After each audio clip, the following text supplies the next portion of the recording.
le monde, on se retrouve aujourd'hui pour le déballage donc du dernier package pour Hero of the Shire qui est le vrai mode solo, donc de True Solo Mode. Ça inclut 50 cartes de monstres, donc 15 agressifs, 15 défensifs, 20 passifs, 10 cartes d'alliés qui sont des cartes exclusives, 20 cartes d'action pour le solo ou le co-op. Et on a un dé aussi ajouté là-dedans. Évidemment, ça vous prend le jeu de base pour jouer avec ça parce que c'est juste une petite boîte donc qui contient quelques cartes. Donc on a le dé ici avec un bouclier, on a les épées, on a un bouclier, on a des épées, on a des épées, on a un bouclier. Donc 50-50. Après ça, qu'est-ce qu'on a ici là-dedans? On a le petit feuillet d'explication qui a l'air de ça ici. Et de l'autre côté. Et voilà, que du texte. Et on a un petit tutoriel ici si vous jamais vous voulez le scanner. Donc ça c'est fait. Donc, voilà. On va y aller avec les grosses cartes en premier parce que c'est pas mal ceux-là qui vont retourner dans le fond de la boîte en premier. Donc, on a, encore une fois avec un petit fini tissé, donc ça c'est toujours bien. On a les cartes d'alliés, donc sensiblement de, je suppose, presque du reste des personnages qui n'étaient pas inclus donc, dans le jeu. Donc on a l'alchimiste, on a le berserker, blood mage, cleric, druide, engineer, huntress, illusionniste, runesmith et chaman. Donc les cartes d'alliés ici. On a des cartes d'action qui se sont rajoutées donc pour les 4 endroits. Donc voilà, donc ça ici. Death from above, Saber-Tooth Tiger, Still Water, Nightlight, Reflective Glare. Par la suite, on a pour le Snow, Godric Fun, Stone of Refinement, Distress Youngling, Lava Stone et Strange Hatching.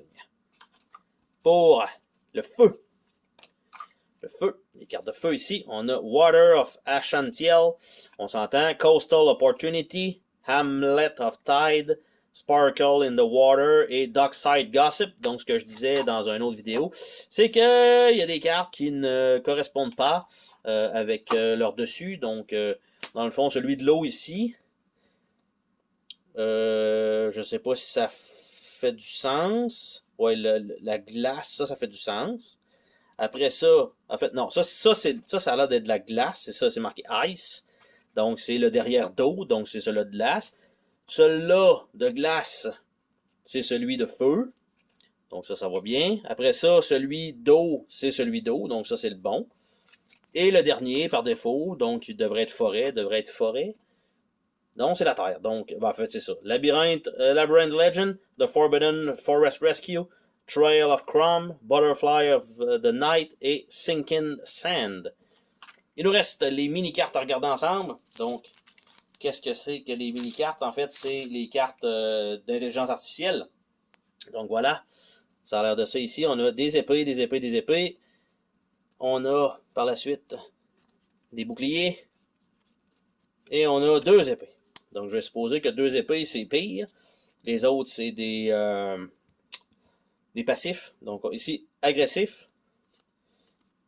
Agressif avec un autre texte. Donc, c'est tout du agressif, mais le texte change dans le bas. Donc, probablement pour chacun des ennemis qu'on rencontre. Donc, ça va leur donner une genre de petite intelligence artificielle. Donc, ça comme ça. Après ça, on a les passifs ici.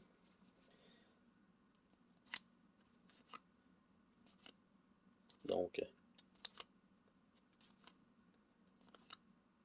quand même 50 à 99 HP, il se passe quelque chose. Donc, c'est une façon de gérer ça aussi. Donc, ça. Il y en a quand même pas mal. Ça va donner un peu de diversité quand même. Et le dernier qui sont les cartes défensives. Donc, défensif ici. Voilà.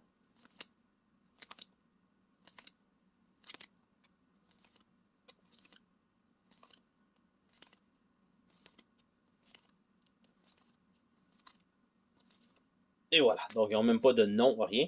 Donc, ça, c'est un petit module supplémentaire à se procurer lors de la campagne Kickstarter. Je ne sais pas si ça va se ramasser sur les tablettes éventuellement.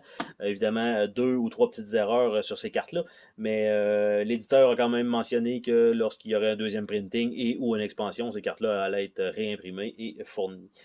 Donc, aux personnes qui possèdent donc cette copie-là. Sur ce, on se dit à la prochaine pour une autre vidéo. Salut tout le monde!